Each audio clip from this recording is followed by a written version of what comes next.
হ্যাঁ বলেন কি হয়েছে বলো। জায়গা সমস্যা। এখানে ব্যথা না? এই জায়গা এগুলাতে এখানে এগুলাতে এই সাইড না, খালি এই শুধু সাইড এই সাইড নিয়ে ব্যথা তাই না? এই সাইডে ব্যথা। আচ্ছা আচ্ছা আচ্ছা আমি আমি আমি একটা এই যে সাবির রিং দিয়ে একটু হালকা হালকা করে টোকা দিব, আপনি ইয়া বুঝতে পারেন কিনা এটা দেখবেন, ঠিক আছে? বুঝেন? বোঝা যায়?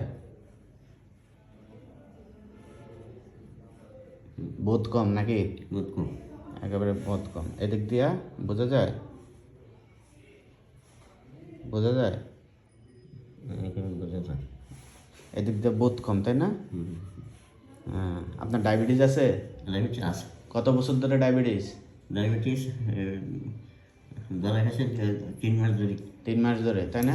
এর আগে মাপের নাই? এর আগে 4 মাস এটাকে আমরা সাধারণত ডায়াবেটিস নিউরোপ্যাথি পেইন বলি, ঠিক আছে? ডায়াবেটিসের কারণে আপনার হয়েছে যে নার্ভগুলো ওইগুলো আপনার ড্যামেজ হয়, এই জন্য আপনি পায়ের অনুভূতি কম পান, ঠিক আছে? এখন থেকে পায়ে হাঁটার সময় সাবধানে জুতা পরে হাঁটবেন, ঠিক আছে? আর কিছু ওষুধ দিচ্ছি।